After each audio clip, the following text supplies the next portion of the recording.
Om Namo Bhagavate Vasudevaya. Om Namo Bhagavate Vasudevaya. Om Namo Bhagavate Vasudevaya. Om Namo Bhagavate Vasudevaya. Om Namo Bhagavate Vasudevaya. Om Namo Bhagavate Vasudevaya. Does anyone have a topic or a verse for today? For the farewell class? For yourself? For you? Yes. I don't know the verse. It is in Chaitanya Charitamrita. It says that spiritual world is expanding, always expanding, and it is unconceivable. How to understand. Spiritual world is Always expanding. always expanding. In all directions. It was written like that. Spiritual life is expanding in all directions. Well, the nature of matter is it has limitation, and the nature of spirit is that it doesn't. And you could imagine, I was asking, you could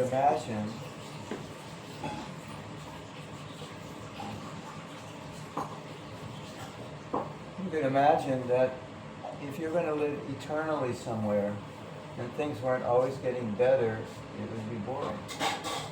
Right? Some people think, well, I hope that heaven is just a good version of this world. We don't want a good version of this world because this world couldn't be good enough that you want to live here forever. You have to be in a place where things are expanding, where the enjoyment, the rasa, the taste, the relationships, everything's getting better. So that's the nature of spirit. It's not stagnant. It's not static, it's ecstatic. Therefore Krishna is known as Nava Yoganam. He's always fresh, which means that every time you see him, it's like the first time. You know, the first time you do something is always special. So every time you see Krishna, it's like it's the first time. Isn't that beautiful? Ever fresh. Nava Yoganam. Ever fresh, always new, always youthful. Always Nava. And Nava means new. It's always, and Yoganam means youth. So it's always like a new, fresh youth.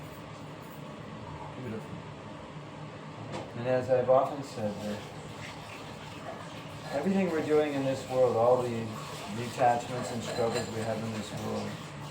Only because we are not acquainted with the nature of the spiritual world sufficiently, because if we were, we wouldn't have any attachment for this world. It would be impossible. It would be impossible to be attached to anything in this world if we actually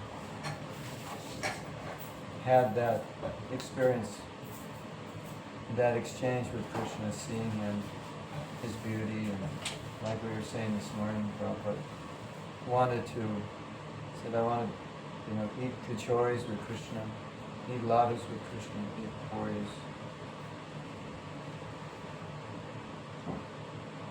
If you had that experience of eating ladus with Krishna just for one moment, then there wouldn't be anything in this world that would be alluring, because this world is not dynamic. Well, not even that, it's just everything's different.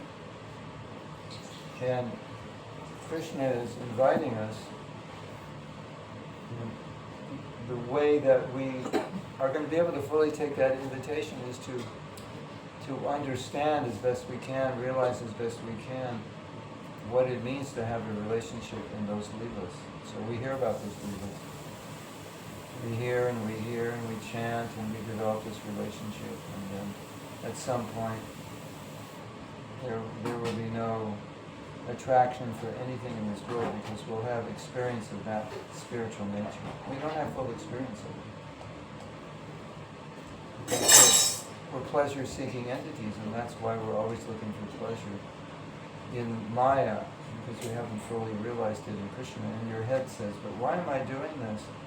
I know this is not going to make me happy. Well, knowing it won't make you happy and feeling like it can make you happy are different. I know it won't make me happy, but I feel like it would.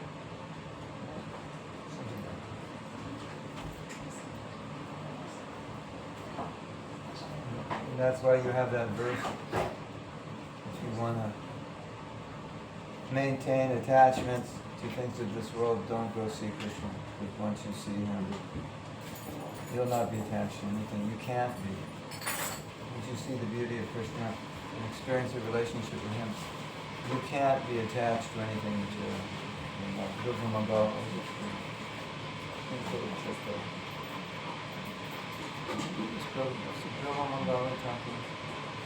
King Kulachupa.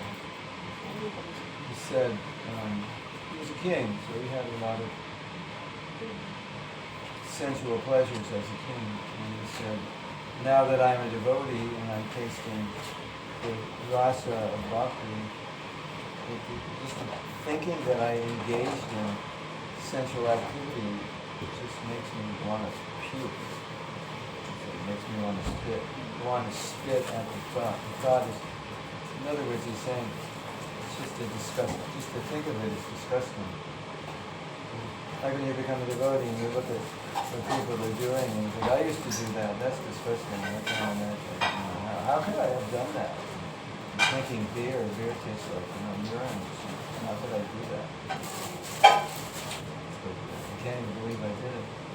So, someday it'll be that way for everything. I can't believe I did that. Or I even thought of doing it. I didn't even want to do it.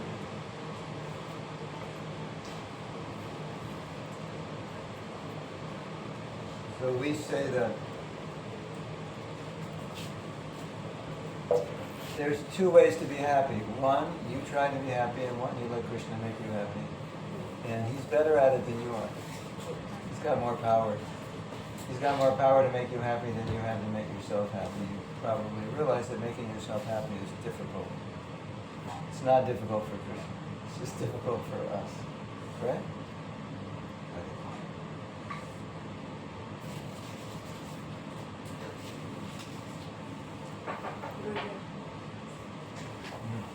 So today you spoke about Yoga Maya, and I wanted to ask, what is the price of that curtain to be open? How can we maintain our lives in the best way? Well, Shastra says loyal, greed.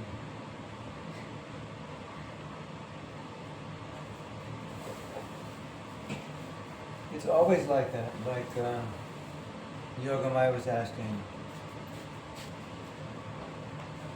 we were discussing how, like I respond, but sometimes I respond in ways I don't want to respond. So how to control that? And I said, well, you might feel something, just don't act on how you feel. And then she said, or you said, it's better we don't feel it in the first place. And I said, you have to overcome your conditioning, you have to want to overcome it more than it wants to overcome you. So it's like a battle. Because the conditioning is strong. It's easy to give into it, isn't it? So the conditioning is pushing, and you have to want to overcome it more. And I'll give you an example. I once heard this example.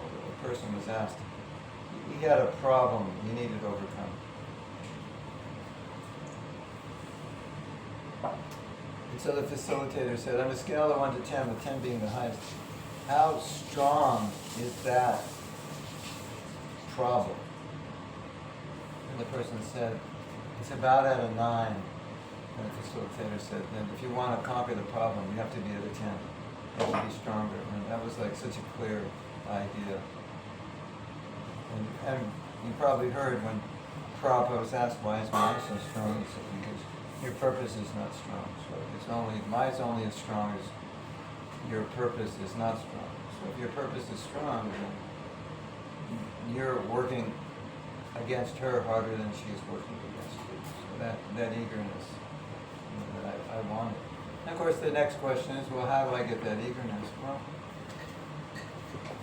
different ways to get it, of course, through sadhana, and also through association of people who have what you want, and through study of scripture, to understand why it's important. Because, as we all know, what's important is what gets attention. So, but I can tell you personally how I think. I think that I would be the idiot of the universe if, after getting Prabhupada's mercy, I gave it up. I can't think of anything like dumber than that. I mean, I'm not telling everybody out there you're all dumb if you have trouble. Touching your head, getting some ghee. Yeah. Time for ghee.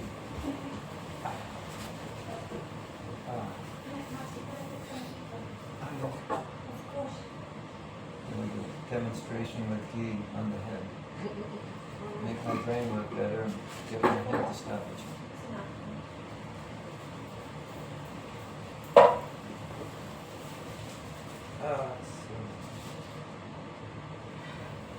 This is what I do when I cook and I have ghee on my hands.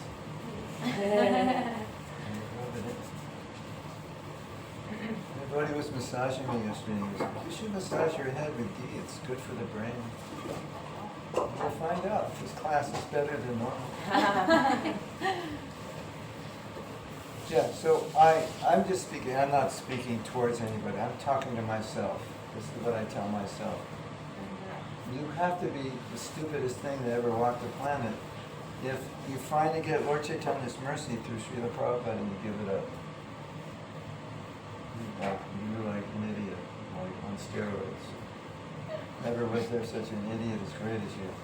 I'm not saying that to other people, I'm saying that's how I think about myself. And I think we should all think like that, because it's true. In his own words, Prabhupada has told us that in so many ways. So like,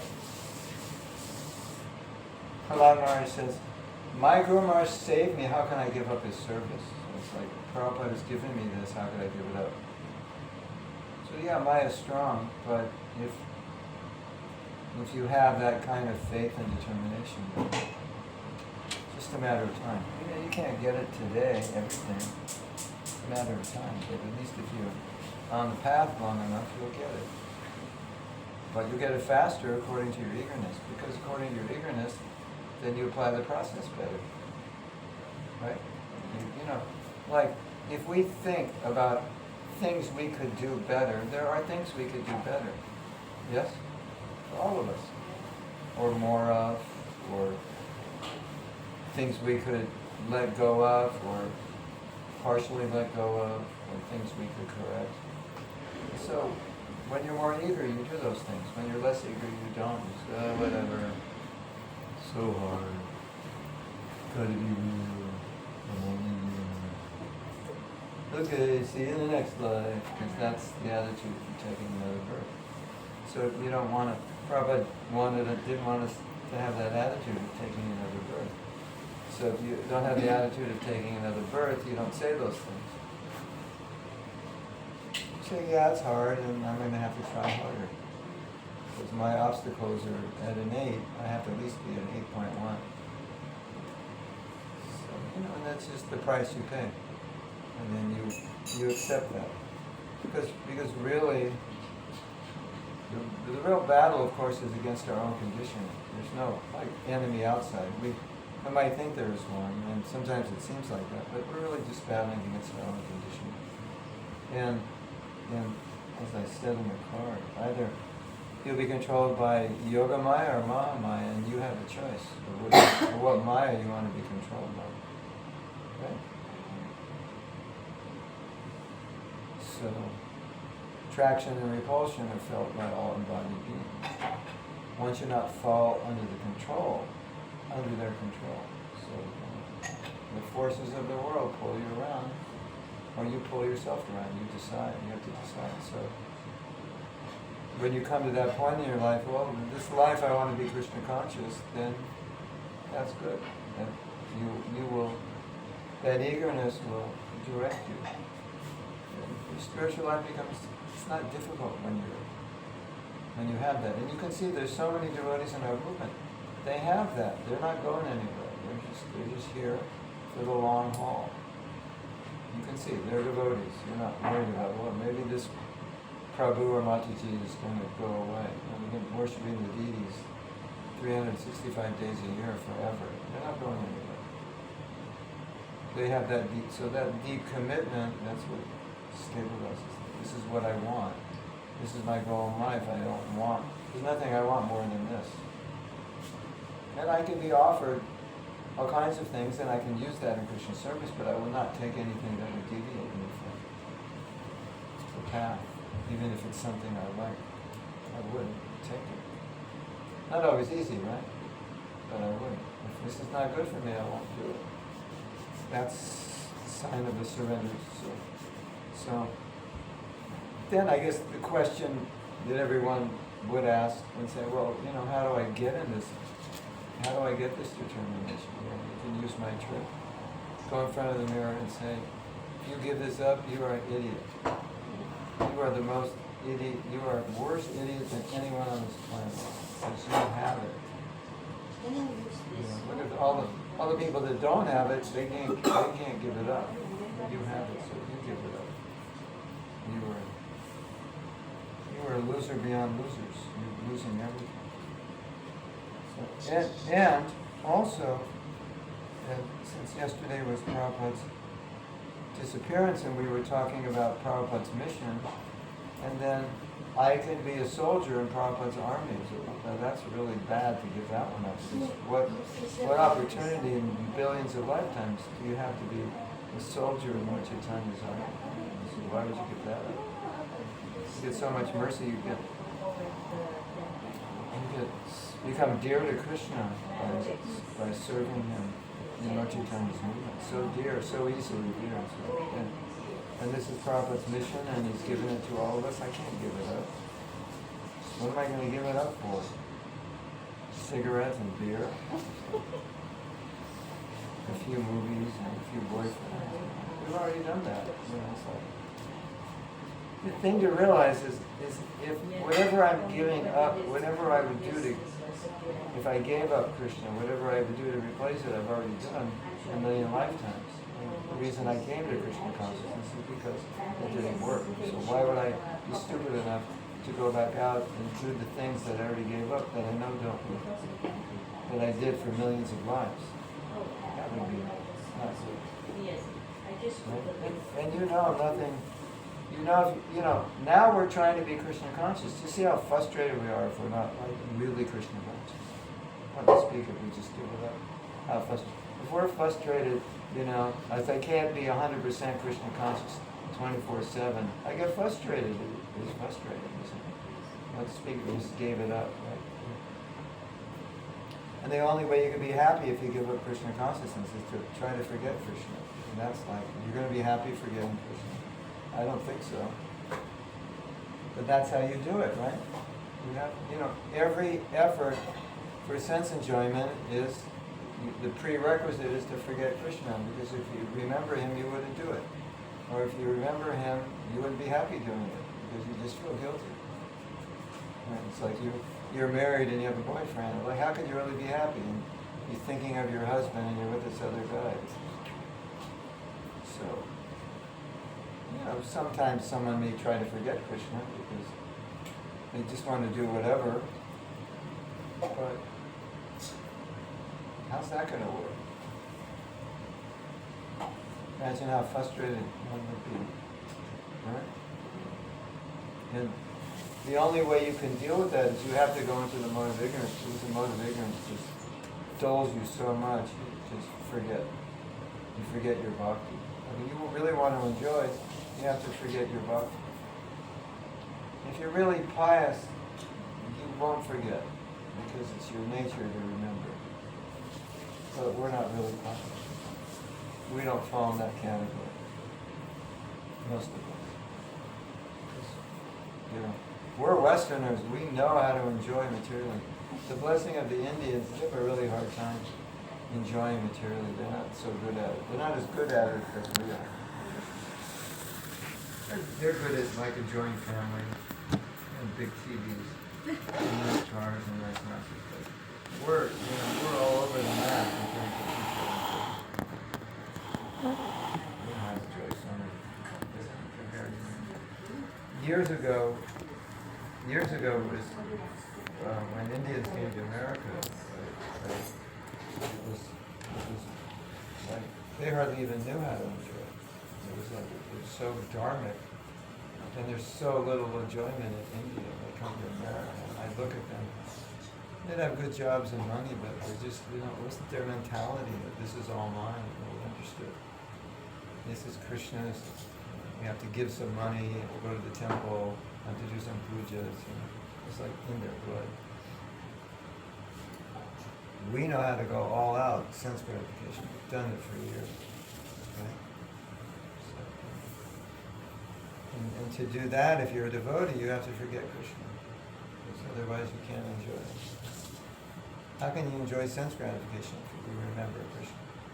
Unless it's refined sense gratification, it's somehow whether it's dharmic or otherwise. Not. And so who wants to be in that situation? Of course, you could enjoy and say, thank you, Krishna. Chant some rounds.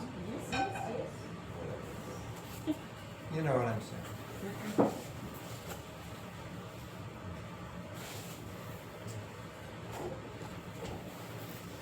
So, as I said a week or two ago, as I said in Slovenia, don't let anything get in the way between you and Krishna. Because there's a million things that can get in the way. Okay? So that's the determination of the devotee. I'm gonna take up Krishna consciousness. Thank you. First class service. Don't have to ask. Yogamaya, you are a first class servant.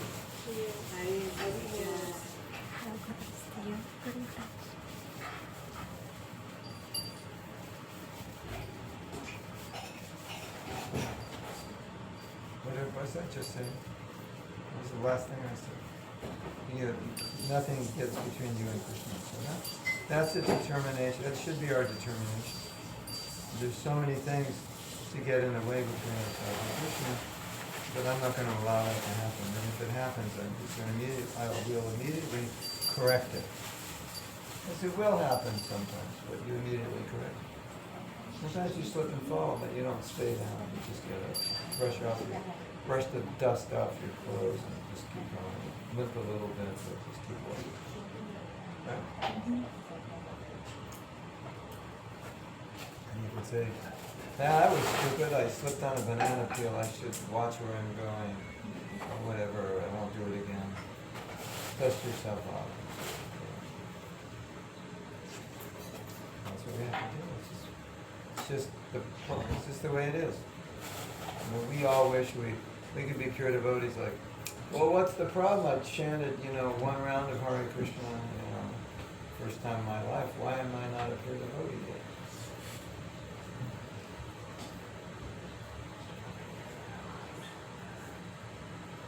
Takes time. Sorry for the bad news, everyone, but it takes time.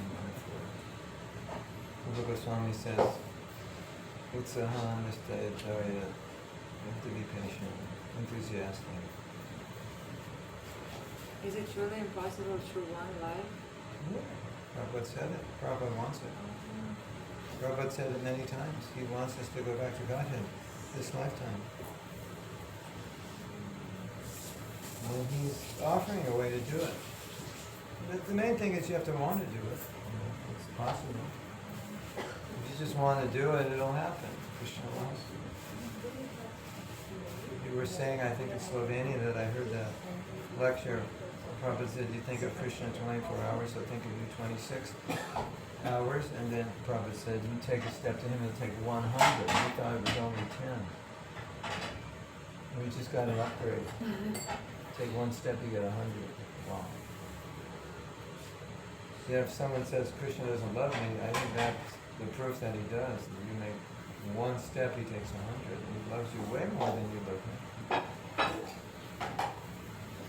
And if you meditate on Krishna Lila, not just meditate on it, but imagine someday you could be part of that Lila and develop a desire to be in that Lila. It will help you tremendously. Because that, you think of the goal, that's where we're going. And so if you never think of the Lila, maybe you just think it's hard to control your senses. But if you think of the Lila, it's like, that's where I'm going. All this effort is going to pay off in the end because I become qualified to enter Lila. So, sounds like a good program to me.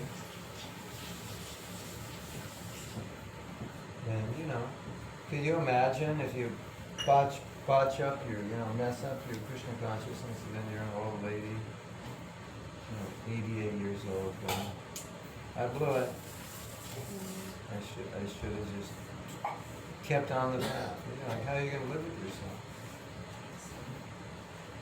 The only way you can live yourself is to make some rationalization why you're not Krishna conscious. Just so you don't feel guilty. You'll feel guilty anyway.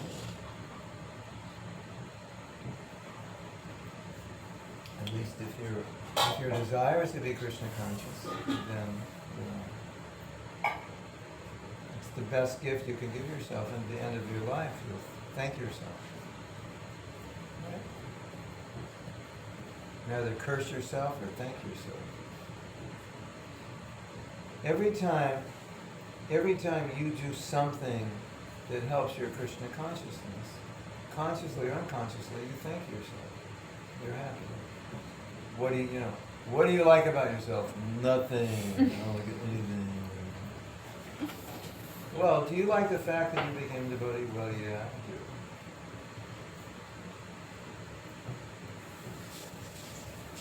do. Would you like the fact that you remain a devotee all your life? Yeah, I would.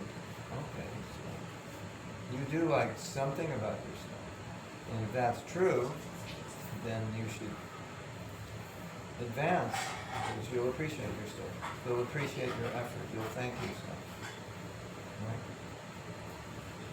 We celebrated Janmashtami at the end of the night. We're all exhausted, and then we get up in the morning and we go to the temple program. We were gone 11 hours yesterday. We left at 9:45, and I think we came back at 11 or something crazy. What time did we get back? I don't remember, but I kind of remember. I remember doing the calculation, and I think it was 11 hours. Well, it doesn't matter, 10 or 11. And during the initiation, if someone had brought a bed in. I could have laid down and gone to sleep. I was really tired. And during the artig, I didn't have so much energy. So, but at the end of the day, after we've done 2 days of just hearing and chanting, how do we feel? We push ourselves and we fast. We thank ourselves. Thank you for doing that, isn't it? My dear self, thank you for doing that. I really appreciate it. That was really good. Please keep it up. You're making me happy. And if we don't do that, then we have to I didn't do it. I blew it. So that's important. It's important to think like that. And it goes back to self-care. Like you care enough about yourself to do the things that will help you be Krishna conscious. And all those temptations, then you think, well, maybe some situation I could give in to temptation. Then your mantra is, I could never do that to myself. I would never treat myself. I would never allow myself to do something that would harm me. Right? I love myself too much to allow myself to give in to this temptation. And that just keeps you going, because there will be temptation. Yes? But as you advance, there's less temptation, because Krishna is more tempting. Krishna is more charming than the charm of this world. And the charm of this world is just a sign that we need to advance further. We haven't gone far enough. And the more we go in our bhakti, the less there'll be charm for this world. And that's a sign that we're doing well. Right? Yes?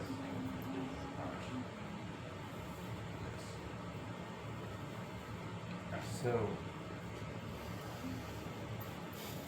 a beautiful realization or fact is that, as we know, Maya is Krishna's servant. Mahamaya is Krishna's servant. So her function, she has a function by the order of Krishna, but that function is actually to make you Krishna conscious. It's not to allure you away from Krishna. It's actually meant to bring you to Krishna. So she creates a situation where you forget Krishna, and in that forgetfulness you suffer, and then you want to go to Krishna because that's the place you won't suffer. And Prabhupada said, or another place, it is said that when you reach a certain point, Maya will then help you, because then it turns into Yoga Maya. So you have no more business with Mahamaya, now you have business with Yoga Maya. If you show no interest in Mahamaya, then Yoga Maya you make room for Yoga Maya, and she can come in. Isn't that nice? And she'll help you. Well, Prabhupada said, Maya will help you. Not by frustrating you, but directly help you go back to Krishna. Because that's her goal. Ultimate. That's her function. So we're all here because the material world's not working for us that well. I had such an interesting experience this morning. Crazy. I got an email, and in the email there was a document. I was reading the document. What is this? And why did I get this email? I couldn't figure it out, because it was from a disciple, and I forgot her birth name. So I was like, why am I getting this? So I said, this needs to be corrected. I'm like, this must be somebody doing something for me. So I'm reading through this, like realization. 7 or 8 realizations.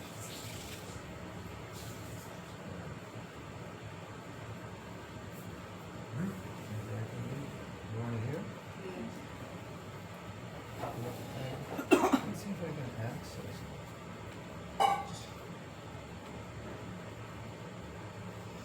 This will be fun. This will be fun.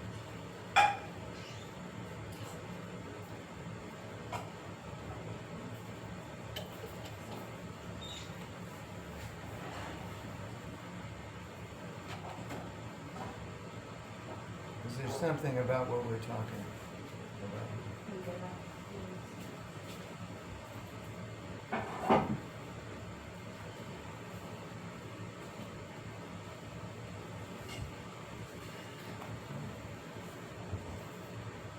Let's read this. Okay, I'm going to tell you. This is funny. I wrote this when I was 23 years old. It's practically exactly what I just said now. This is so funny. But there's a reason I'm reading this. Material happiness is bound by so many limitations.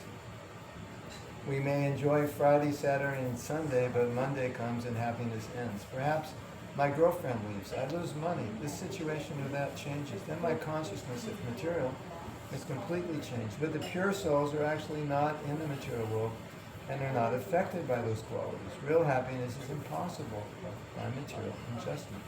Listen to this one. This is so cool. We cannot adjust our situation as nicely as those on Brahmaloka. And Krishna says even Brahmaloka is a place of misery. I like that. So where does that put us? If I beat you on the head with a metal pole, certainly you'll feel happy when I stop. Similarly, those pleasures which help us forget our misery give us false happiness. Today I walked up an extremely long stairway at Swami's Beach. It's in San Diego. This is a place, Paramahansa Yogananda has a center. It's called the Self-Realization Fellowship. And it's on a hill above the beach, one of the best surfing spots around. I knew about the surfing spot before I was a devotee, and they call it Swami's Beach. And I was there, so I was there, walking up the stairs. So I walked up an extremely long stairway at Swami's Beach. I was thinking that it would be a great torture for sinful activities if one had to continually walk up a flight of steep stairs without rest. I was thinking that if I had to suffer this punishment, I would certainly lament that I committed all these sinful activities. Right? Like why did I, when you get the punishment, like, why did I eat all that, all that burfi for the last 80 years? I have to have an operation. Certainly the ultimate suffering at the end is not worth the enjoyment of a sensual life. When a healthy man walks into an orthopedic store, he has no use or relation with the various instruments.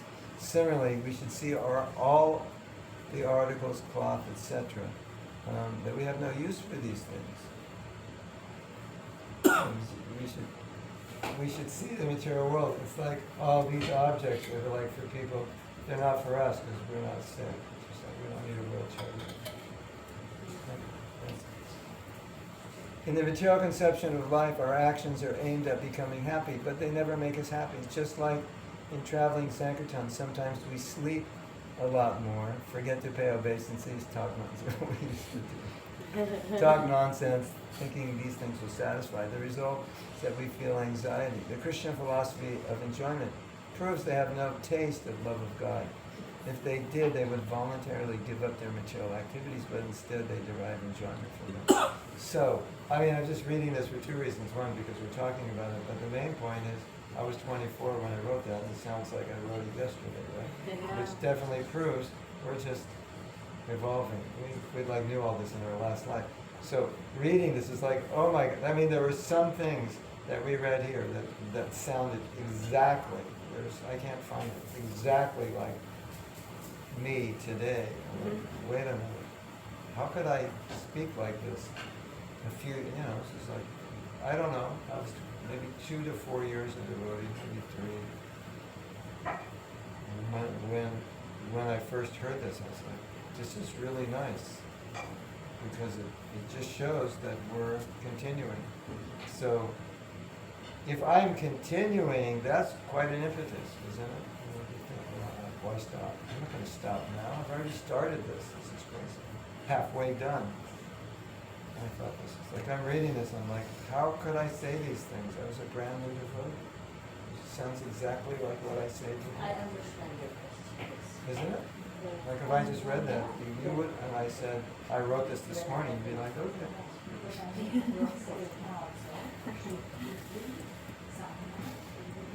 You can do the same thing, write your realizations, and 50 years from now read them and go, oh my God.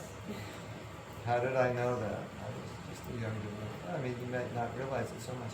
But the other thing is, Prabhupada was on the planet and I was serving him directly, and therefore just I'm reading some of this and I'm like, wow, I was more Krishna conscious then. Anyway, you get the point. You know, we're continuing, so. Why give up now? You're almost there. You're almost at the finish line. And there'll be difficulties, there'll be challenges, and it's beautiful to tolerate them in the service of Krishna.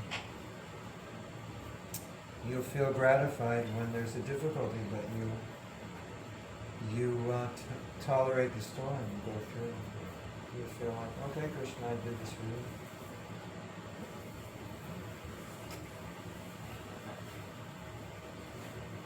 That's my love for you. I tolerate it. All right. Anything else? One more. Anything else aside from sambar, idli, and dosa? Anything else? Yeah. So- One more. So how to become first class devotee like Yogamaya Mataji?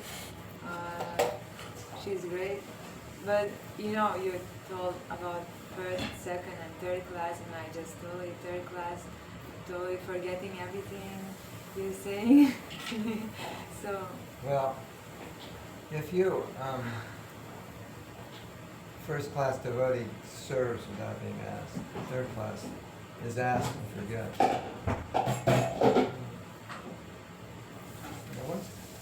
I once had a devotee who was helping me. This devotee was really, really good, and others asked this devotee, how is it you're so good? So, I try to think what he needs. I try to think what I would need, and then I serve him. I like that.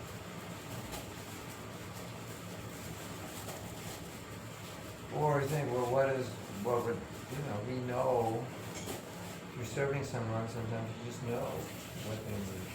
They told you. Like with Prabhupada, we know so many things he wants us to do.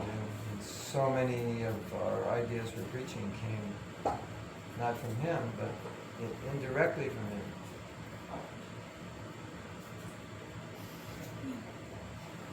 Does that make sense? Yeah. It's your question. Does that make sense? Yesterday there was a Yogamaya notice, particularly. Just so the world can hear you. I hope this is okay to share. So yesterday, Oh, well, ask her. can I share about yesterday? No. Sure. Yeah. Okay. So yesterday, Yogamaya noticed that you had not had a shower because you were so busy with everything yesterday. There wasn't even time for you to have a shower because there was all this everything, one thing after another. Yeah. And also that there were no garments with you, that there was nothing with you. So she was wondering what's happening, is there that dynamic, and how can that be improved? What's happening with my dirty clothes? I don't know. They're not getting washed. Getting washed every 3 days. The point we're making here is that in a first class devotee would be on top of that, right? They're making sure that, because we know Prabhupada was saying 3 showers a day for Dominicans. Well, they wanted me to go on the altar, but I didn't have a clean dhoti. Right, I'd already been in the bathroom.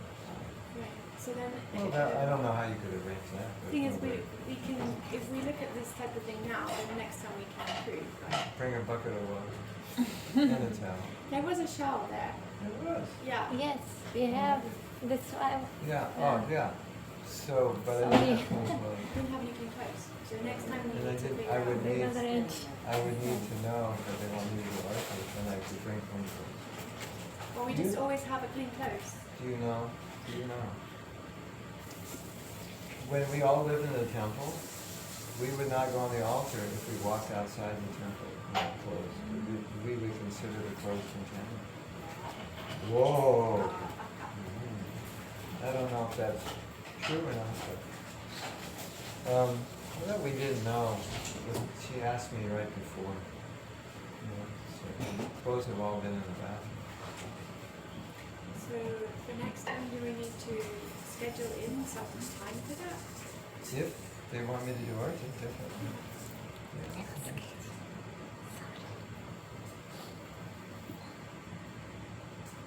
Anyway, you guys figure it out. We'll figure it out. Of course, what you want may not be what I want. That's another.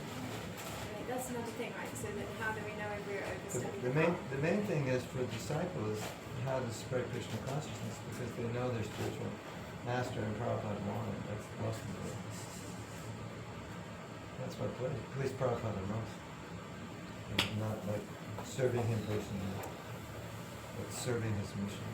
So you make many devotees, that's the best thing you can do. Make people Krishna conscious. Don't go back to Godhead empty-handed. Yeah. Make a song. Don't go back to Godhead alone. Take as many people with you as you can. That's Prahlad Maharaj's prayer. Prahlad Maharaj says, I'm good, but I'm not good. I'm good because I'm your devotee. I can hear him chant, I'm good, but the fact is all these people aren't going back to Godhead, so I'm not good. So we know that's Krishna's desire, we know it's Prabhupada's desire because it's Krishna's desire. So that's the best thing. That's the best service. Do something that will bring people to Krishna consciousness. According to your capacity. Of course, we should serve the spiritual master personally when we can. I think from Prabhupada's perspective, that was like secondary to preaching. Like when he asked Harikesh to go behind the Iron Curtain to preach, and he said, but I'm serving you, anybody can do that. But I'm massaging you, anybody can massage you. Not that important. When you have capacity, you can do so much, go do it.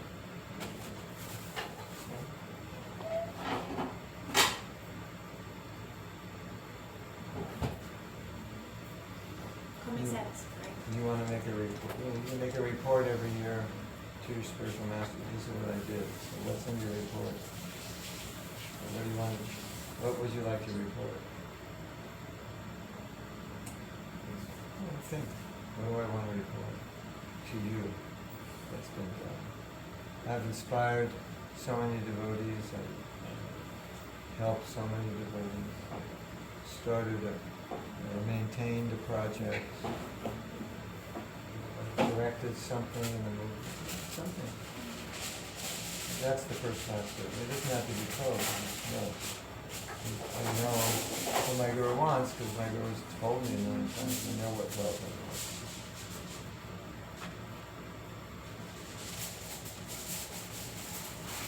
What your spiritual master wants is what Prabhupada wants. So if you do what Prabhupada wants, you're doing what he wants. Just like we said yesterday, how Prabhupada thanked his disciples for distributing his books. Yes. Distribute his books, he's pleased, and your Guru is pleased. Because that pleases Prabhupada. So the disciples helping the Guru do something that pleases his Guru. So Prabhupada, thank you so much for helping me distribute these books. That was his service. So if the disciple helps the Guru do something that pleases his Guru, then the Guru is indebted to the disciple for helping him. He gets the benefit.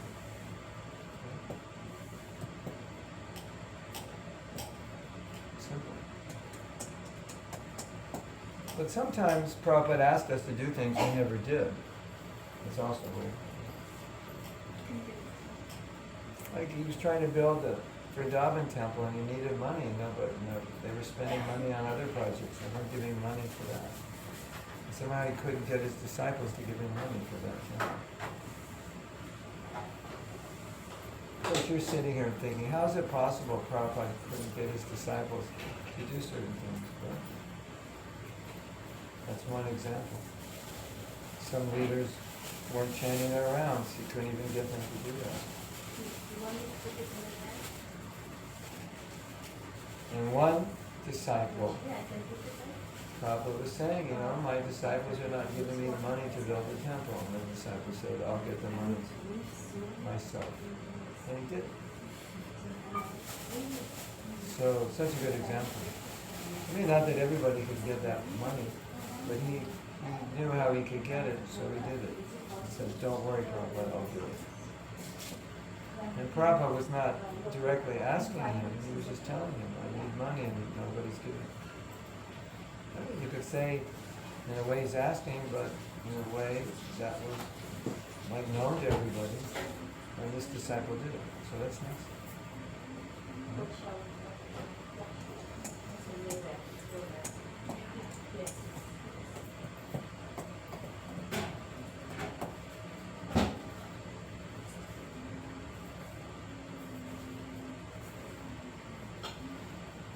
And we use our intelligence to figure out, well, what would Prabhupada want? And according to my capacity and ability, how could I fulfill that? Because we're all different. Not everybody can do everything. In my capacity, what would Prabhupada want? And then you see, according to your nature, where you can fit in. It's with the kids, it's with the bhakti center, it's with some form of healing, it's with art, it's with music. In some way I can help. That I feel I'm insight for, I'm qualified for, I'm inspired to do, and I see it's helping. It doesn't have to be necessarily a certain format. Plus the world's going to change, so that format's going to change anyway, to some degree. I mean, we could not imagine 50 years ago that people who aren't devotees would be chanting Hare Krishna without us. And recording the Hare Krishna mantra without us. That was like no box in our brain for that. And that's happening. So who knows how the world's going to change.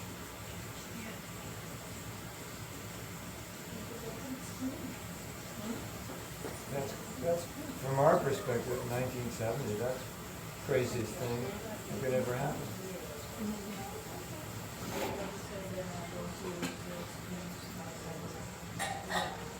At least on a broad scale.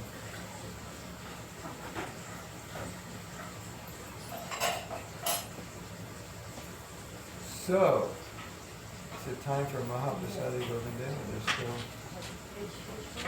slaving away in the kitchen.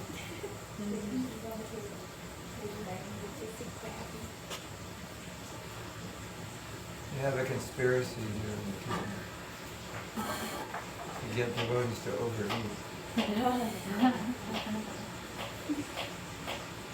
Madhuri, has the offering been made yet? Has the prasadam been offered? Bhoga been offered or no? It's not. Yes. Your prasadam is already offered. And everyone else? No? Yes. Okay. It's time for another question, or comment, or argument.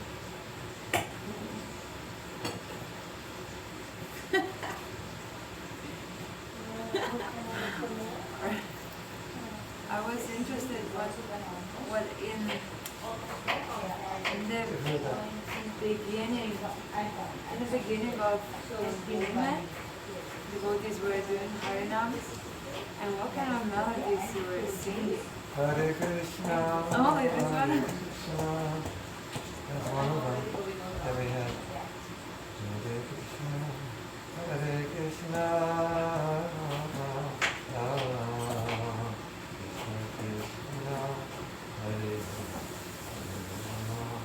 Hare Rama,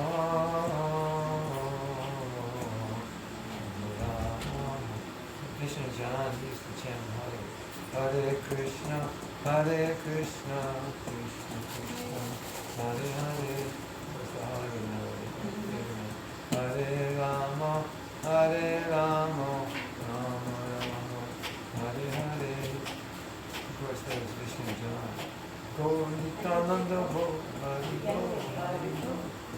Nityananda Hari Bol.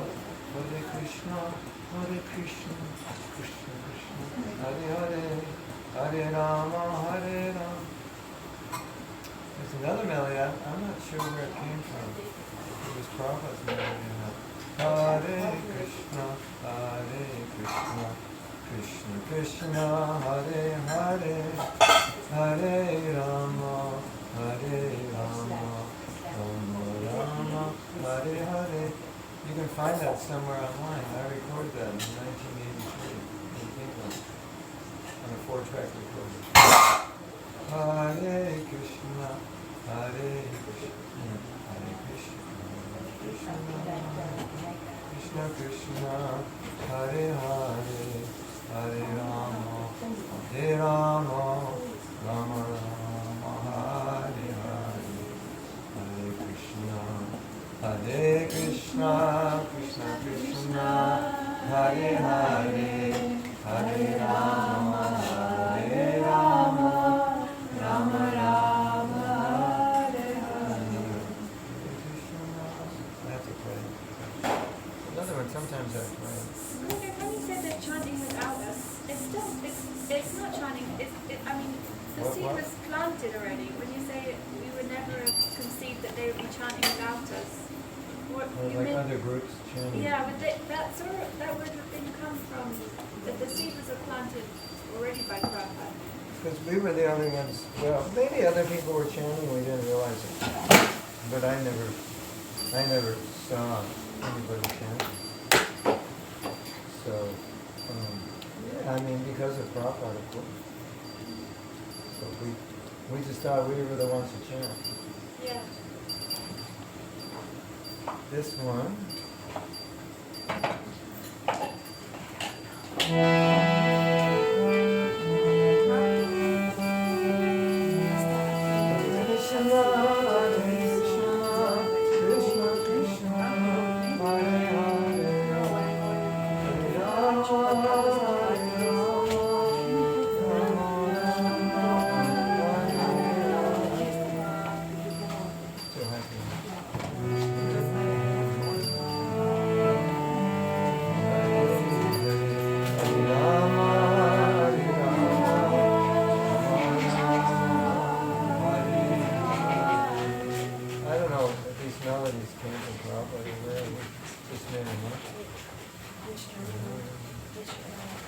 And of course the morning melody.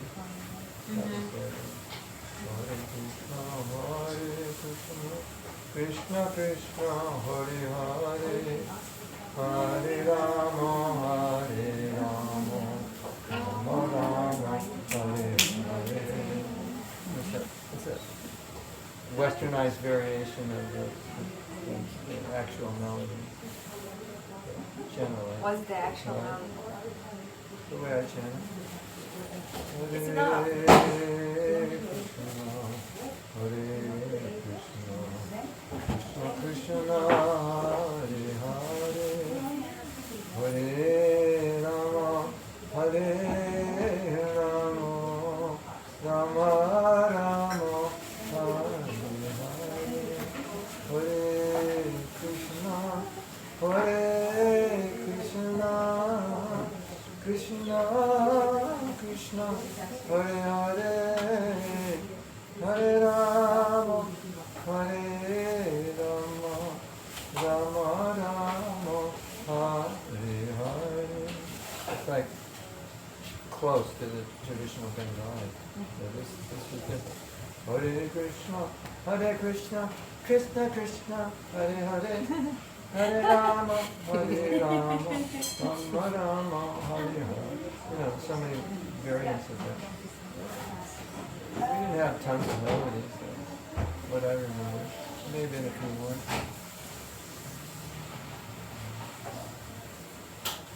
There's one melody that was recorded by disciples of Bhaktisiddhanta. Hare Krishna,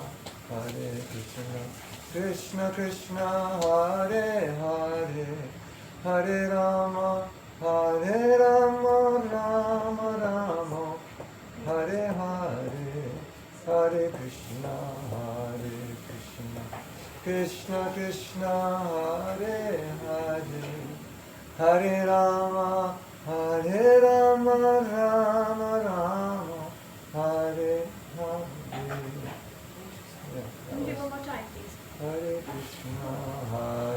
Krishna, Krishna Krishna, Hare Hare, Hare Rama, Hare Rama, Rama Rama, Hare Hare. There's a recording somewhere of that, 30s. I don't know if Bhaktisiddhanta liked it or not. But Prabhupada, and there's another one. I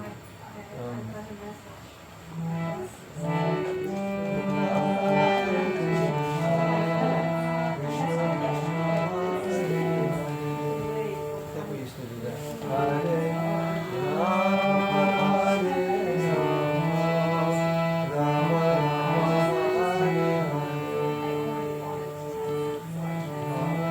Krishna, Hare Krishna, Krishna Krishna, Hare Hare, Hare Rama, Hare Rama, Rama Rama, Hare Hare. Yeah, we had maybe 10 melodies. But then other devotees would introduce their own here and there. Before you know it, there are 4,800 melodies. And then Ayendra brought in his melodies, more traditional.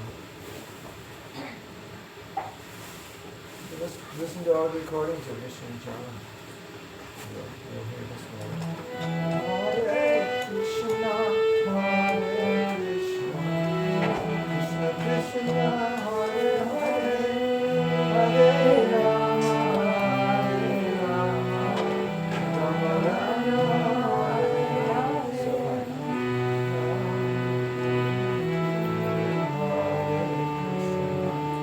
Krishna Krishna, Hare Hare, Hare Rama, Hare Rama,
Prabhupada wanted him to come up with a melody for a song, and he came up with this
Find that somewhere online. He was quite a musician.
But I can't, can I play it at the same time that we're broadcasting? Maybe someone else. I can play it.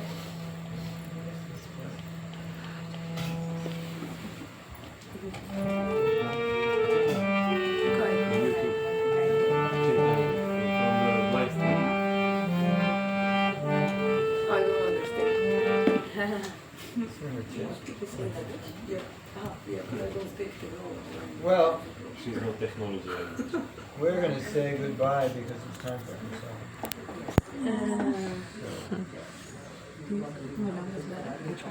Nice to meet you.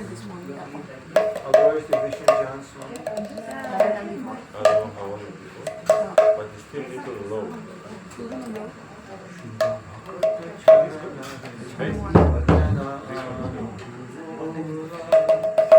Shudabhakata Charana Reni Ajana